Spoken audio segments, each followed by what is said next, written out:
Hey everyone, welcome back to Changing Gears, a Worn and Wound podcast where we like to talk about everything travel, photography, and especially in today's episode, gear. We are joined by Dave Wattenberg, the founder and owner of ProTech Knives out of California.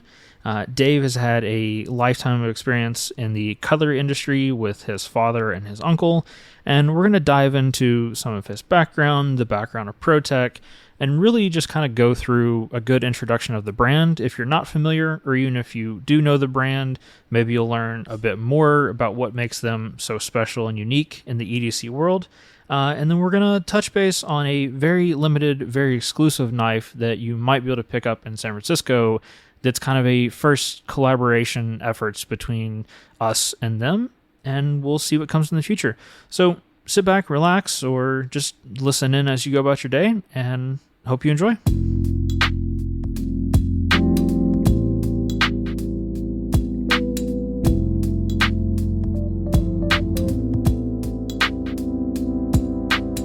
Dave, thanks so much for joining us today on this episode of Changing Gears. Really looking forward to kind of diving in, having this conversation with you. Kind of off the rip, can you give us just a little bit of background about yourself? I definitely will. Good morning. Great to see you. The beard is looking magnificent, by the way. Appreciate it. Very, very nice. So I'm David Wattenberg. I'm the founder and owner of ProTech Knives. And I guess my story, as it were, I grew up around the cutlery business. So my dad and uncle owned Ross Cutlery, downtown Los Angeles, very iconic cutlery shop in the LA area.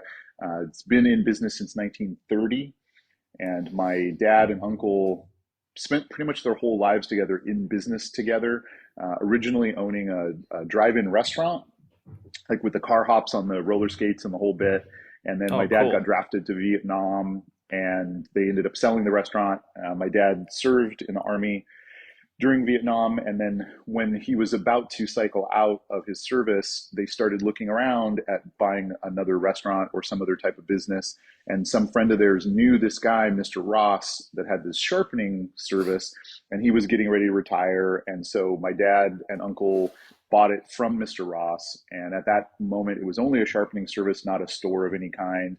And then they built it up and added selling merchandise to the service side.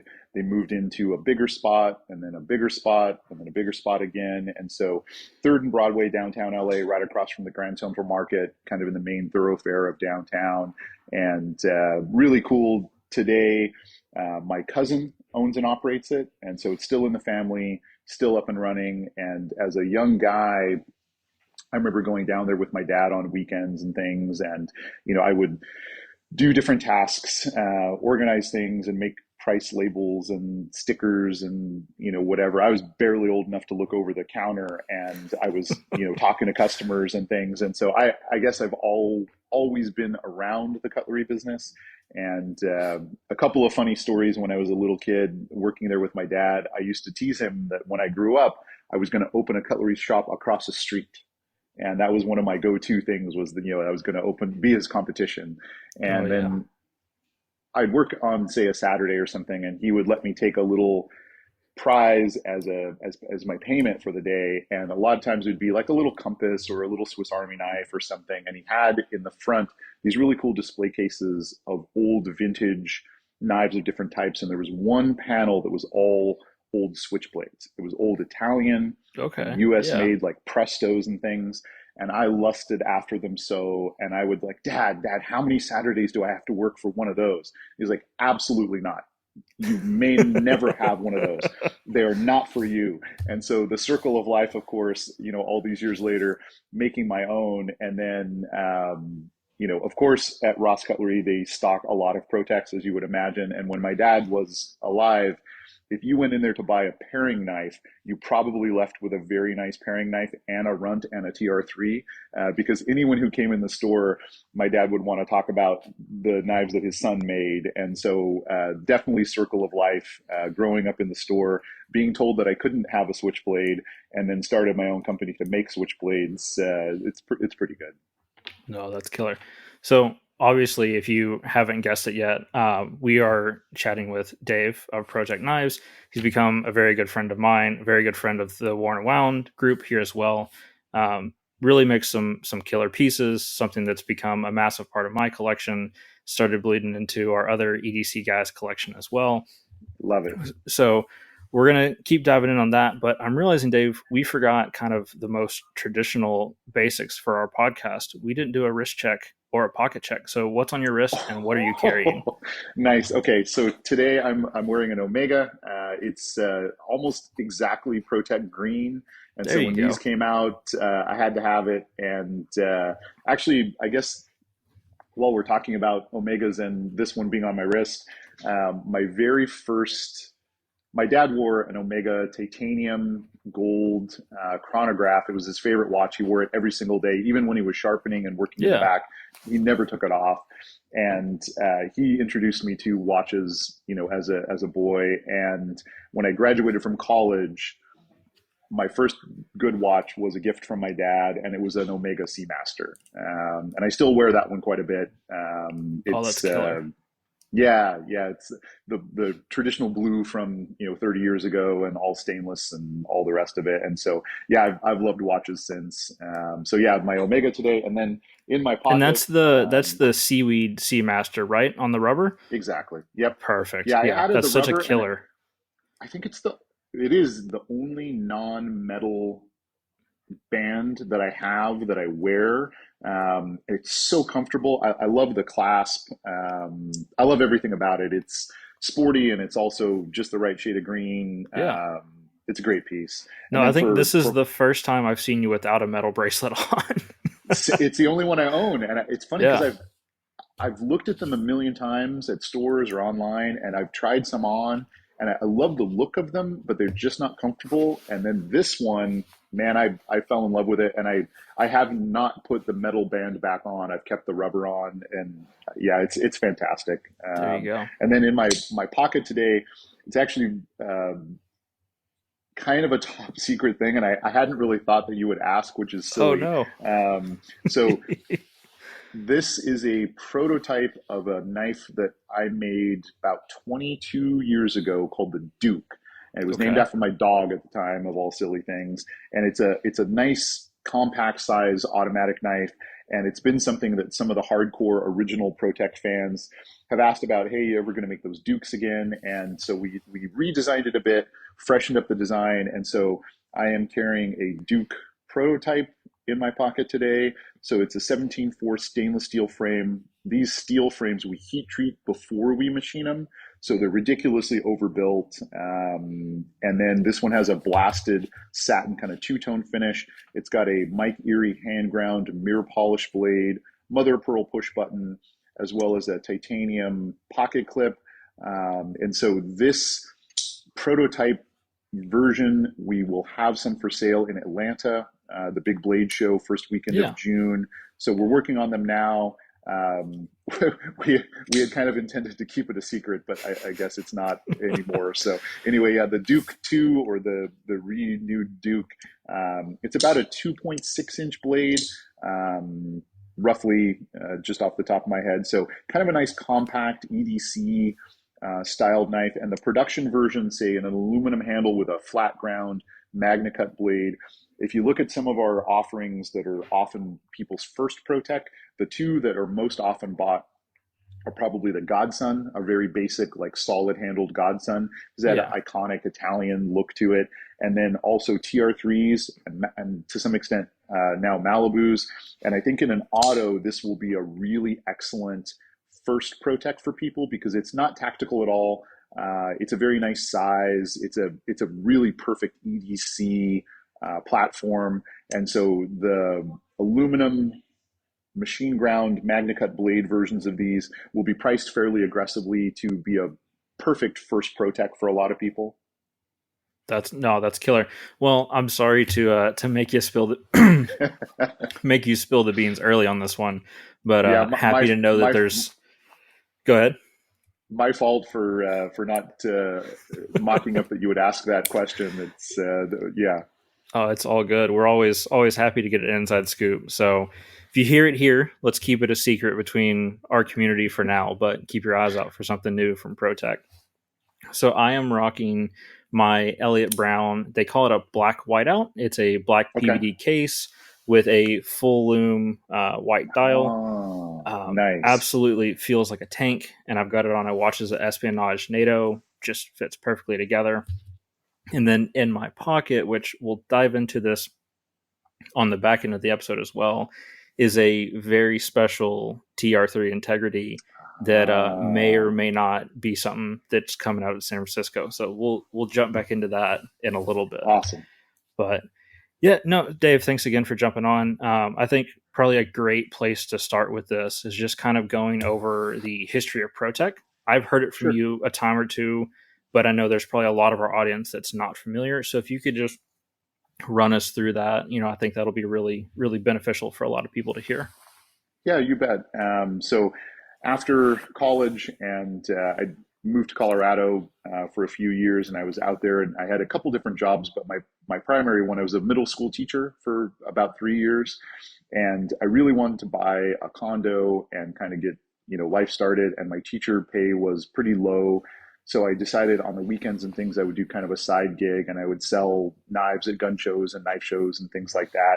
And being familiar with some brands from my dad's store, and then obviously having a little bit of a head start about knowing how to get them at wholesale, I put together a little company. It was called the Finer Points, and I Okay. was a retailer, a purveyor, if you will, of better quality production knives, and then a bunch of custom knives as well. And in that part of the country, there's a gun show almost every weekend somewhere, either in Colorado or close by.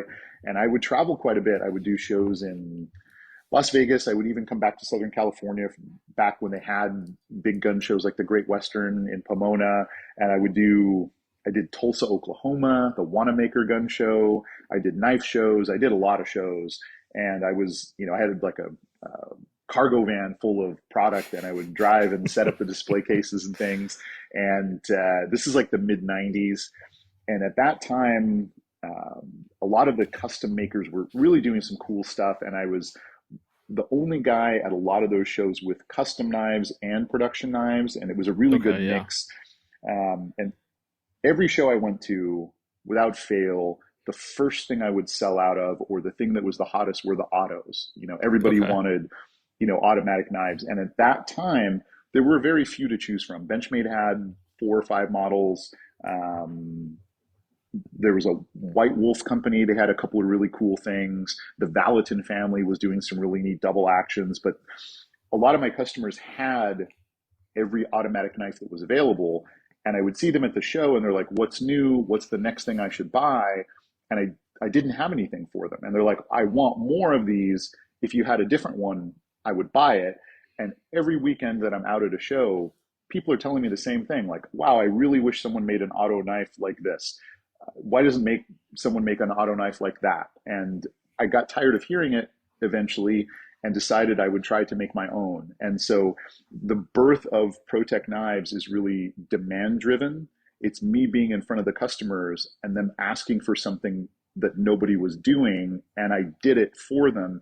And I think it's what started the brand, and it's also something that carries us very strongly into today, is that even though I don't have to do as many shows as I did back then, we still do a lot, and we put ourselves in front of the customers continuously to hear their feedback, to know what they're looking for, to pay attention to their wants. And then if it's some little obscure thing that other companies aren't paying attention to, we go for it. And we've built a collection of these little niche items like 2-inch autos and all these different things that we do, where for a long time, big knife companies weren't paying attention to it, and we were the only ones doing it.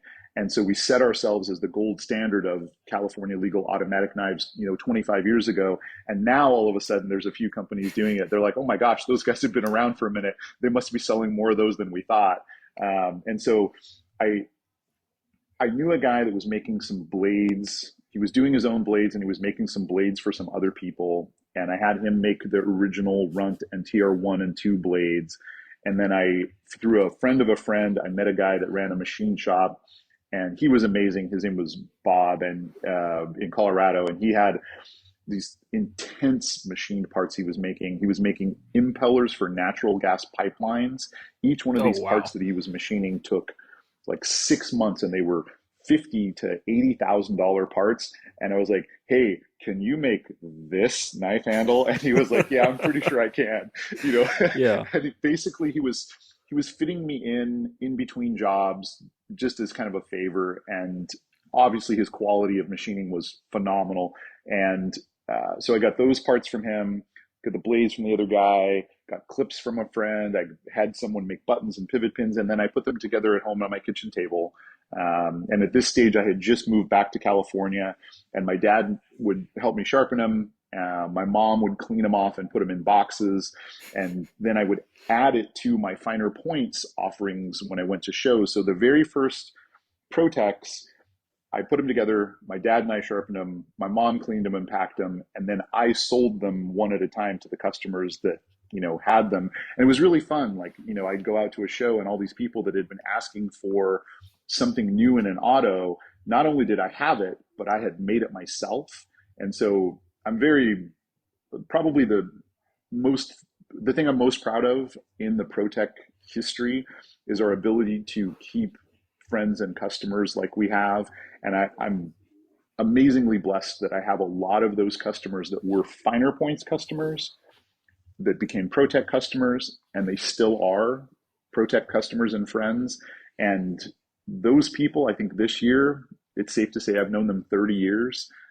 It's kind of amazing. And a lot of my law enforcement and military customers that were buying from me at shows, as soon as I had my own product, they switched to it, and that was all they wanted. And a lot of them are still friends and customers, which is phenomenal. Yeah, I mean it's textbook definition of a family business that from built from the ground up.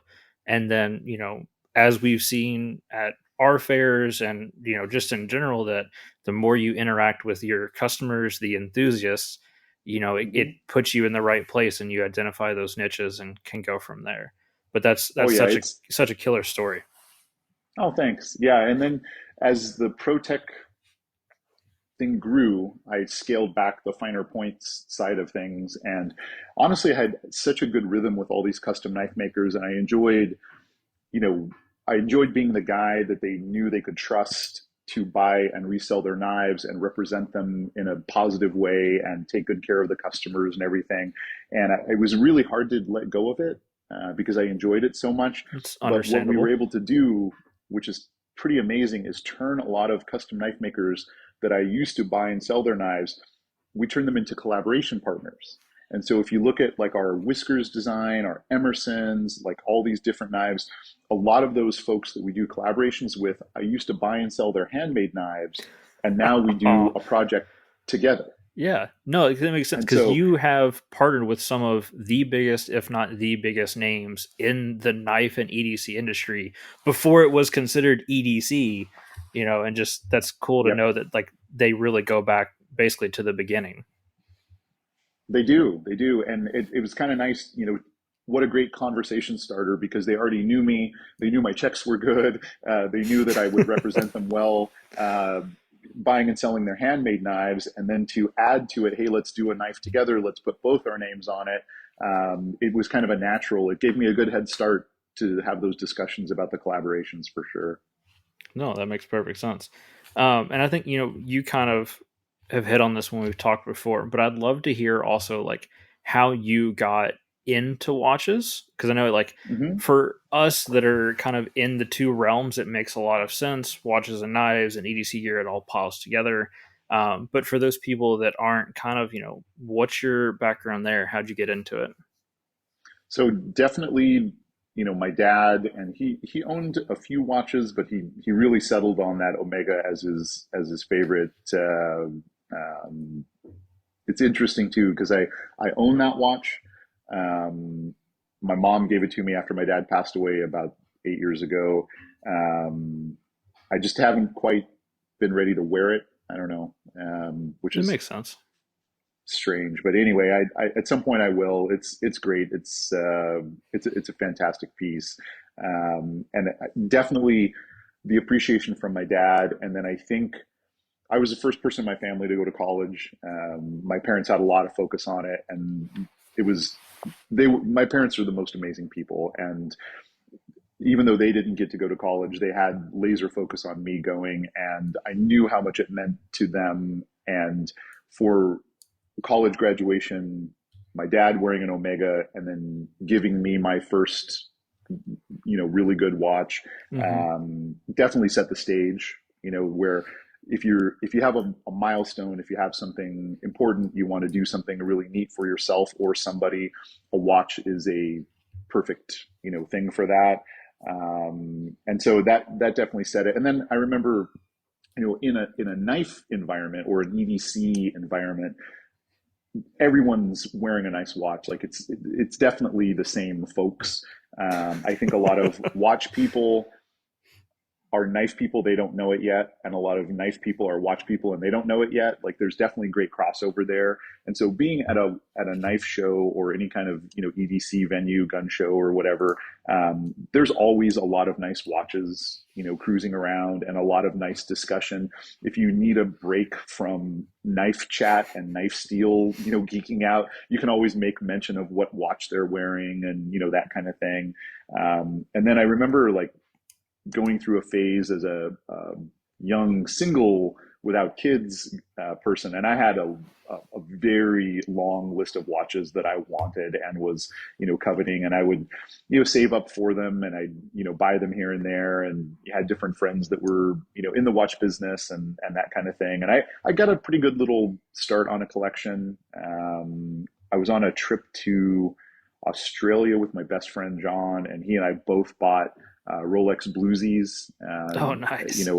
which is really neat. And that was the first Rolex that I bought, and he and I bought them together. Which we were on vacation. It was a big once in a lifetime trip, and then we stumbled into the store and ended up buying matching watches, which was really cool. And I like I have several that are milestones like that or different special moments in life. Mm-hmm. I feel like that's a perfect excuse, not that you need one, to Oh, buy a yeah. watch is, some kind of a milestone like that. And then honestly, I went through a pretty long period where I hadn't, like I'd see watches and I'd like them, but I started a family, and my focus was on, kids and, family stuff more than my own stuff. And I went for a pretty good stretch where I didn't buy any watches. And then I had a lot of focus on my 50th birthday, which was just a couple years ago, that I should get something, momentous for my 50th birthday. And I ended up getting several things for my 50th birthday. And it kind of reignited my, this one was actually one of them. It Okay, yeah. sort of reinvigorated my, like, hey, this is definitely something that I love. And it's probably been, too long since I've put any attention on it. And so since then, I've added a few other things and had more focus on it. And yeah, it's been fun. I love, just like in the knife business, I love that there's like you've got knives, which are man's oldest tool. You've got watches, which are one of the sort of primary tools and mechanical systems in human history. Mm-hmm. And there's something caveman-ish about the craving for both of them. And I love the variety. I love when you walk into a watch show. Like we enjoyed your New York show tremendously, and the creativity and the million different ways of accomplishing the same thing, right? Like they all tell time, but so many different design aspects and materials. And there was a guy right across from us at Worn and Wound in New York that had just started his company. It was brand new, and all of his cases were 3D printed. And Okay, that yeah. was fascinating. And then, right next to him was, a guy where they were hand engraved, and you've got technology, you've got craftsmanship, and it's very much like the knife world. You walk into a knife show, and there's bladesmiths that are pounding and doing everything by hand. There's guys that are doing everything high tech, and then there's guys like us who kind of, I think, have the perfect blend of both.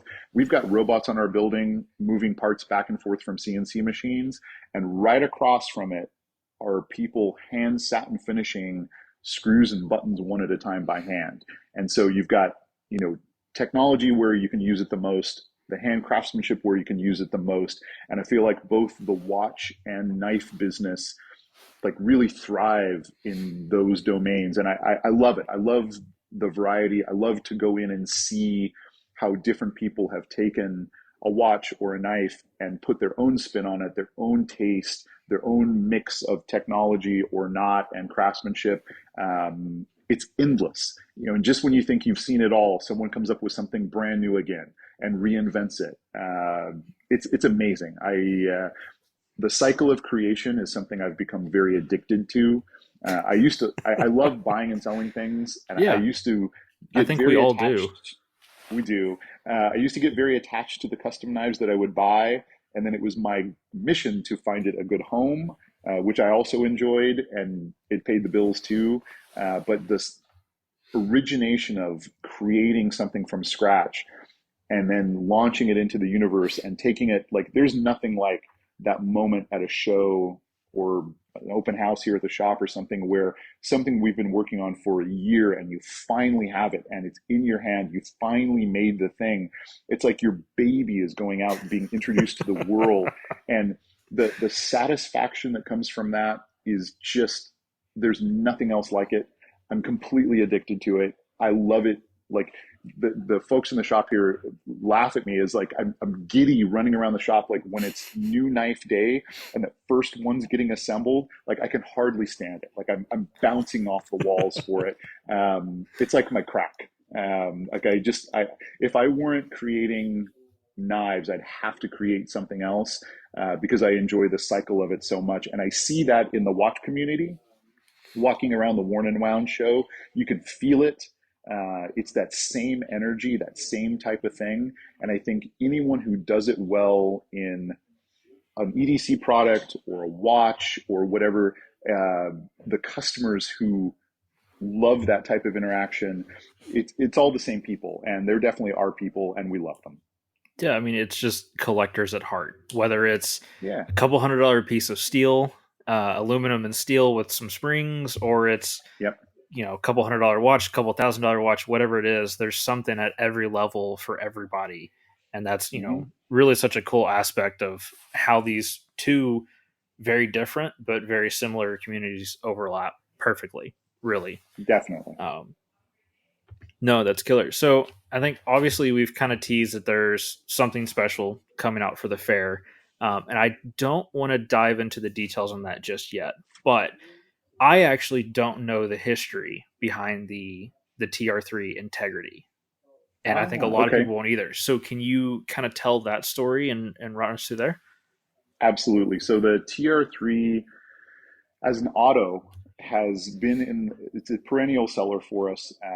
22 years of building the TR3 automatic knife, and it's a 3.5 inch blade auto.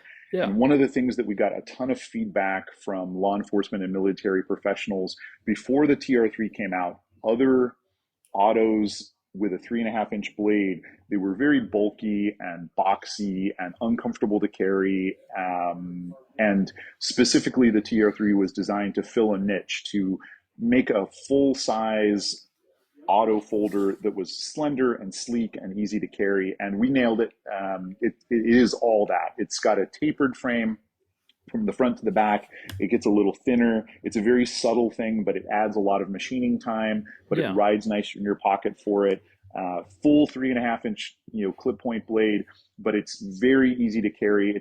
I've never had someone say, "Oh, it's too big for me." It's, whatever. It's a very manageable size for almost everybody.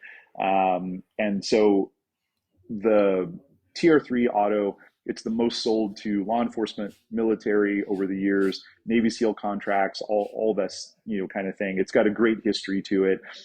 It's the knife we build the most with a smooth aluminum frame so that we can laser engrave it with law Okay. enforcement and military logos, Yeah. deployment knives, that kind of thing. And then the success of our button lock manual knives, Malibus, Mordax, and things, got us really pushing for more manual action knives. And it was a very interesting test to see if we could get that mechanical system to fit into a classic ProTech. And so we chose the TR3. And the first prototypes, there was so much excitement about it, and we did get it to work. We had to reset with it's a different button and different bearings. They're larger bearings than on a Mm-hmm. Malibu or a Mordax, but we got it all dialed in, and it's such a great knife. I love everything about it. It might be the best knife I've ever made. It's got the history of the TR-3 Auto merged with the modern success and mechanical system of our Malibu. So you've got the beauty of everything original ProTech and new ProTech in one piece. It's awesome. No, that's perfect. And I think that kind of segues perfectly to this. So for the fair, we are going to have, well, you all will have at your booth, but there will be an exclusive San Francisco Windup Watch Fair TR3 Integrity in a. Do you all have a special name for the blue, or is it just blue? It's our classic ProTech blue. Okay, It is one of our best colors. With anodizing, the anodizers like to say it's more of an art than a science, which very means you're going much. to get a different color every time. But the blue is one of the most consistent. We run it all the time. They keep it in the tank for us all the time, and it's a great color. It's nice and deep and rich. Yeah, It's a good one. yeah. So it's like a cobalt blue more than Hmm. so like a sky. But Yes. it's done so it's then engraved with your all's relic pattern, which is Hmm. basically just a little series of triangles. Yep. And it really the best way to put it is it's kind of like just like grip tape. Like when you have it in your Hmm. hand, it's there. It's not going anywhere. And then just kicking it up a notch again, you all have done. Is it battleworn? Is that what you'll call it? Your Yes. battleworn Yeah. finish? Battle Yep. Worn. Yep. So I was kind of joking with some friends that are like, "Oh, your knife looks like you've had it for forever," and I'm like, "It's kind of the point. That way, I can take it right out of the Yes. box. I can start using it, and when I Immediately. scratch it, I don't notice and I don't feel bad." Um, and then as you mentioned with the push with it being a push button folder, we have a abalone inset on the Hmm. button as well. So just an absolute killer combination in my opinion. I've had it for about a week now shooting photos and just kind of making sure everything's good to go. Not that there would have been any issue with it. You all nail it every single Sure. time. Do you Yeah, off the top of your head? Yeah, go ahead. that combination with the blue, and then it pulls the blue from the abalone push button.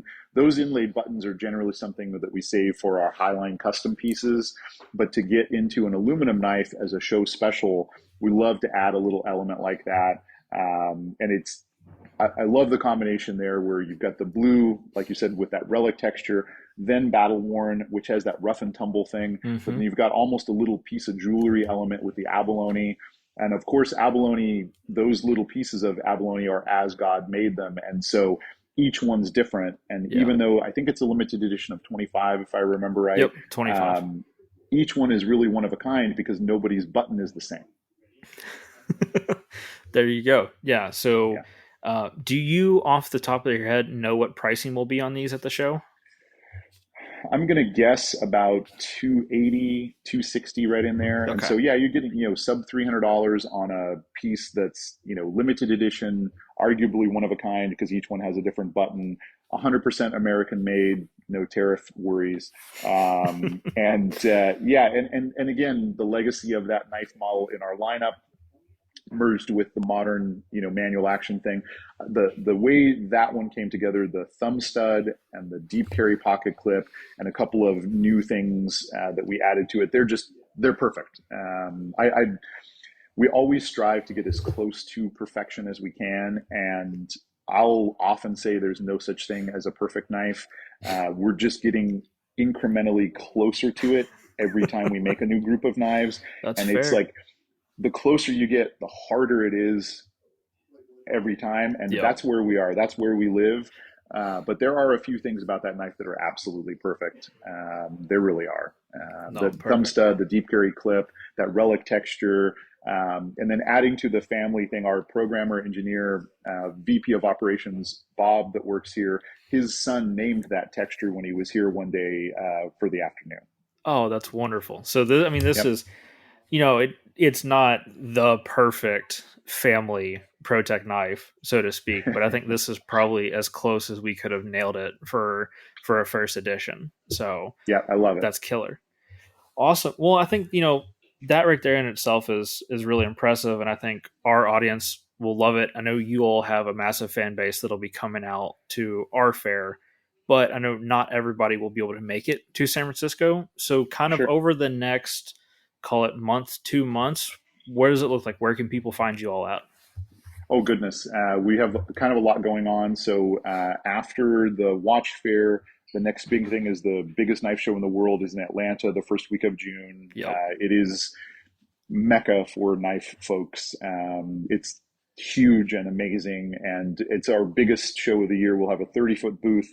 We'll have a record number of show specials and new product introductions and things there.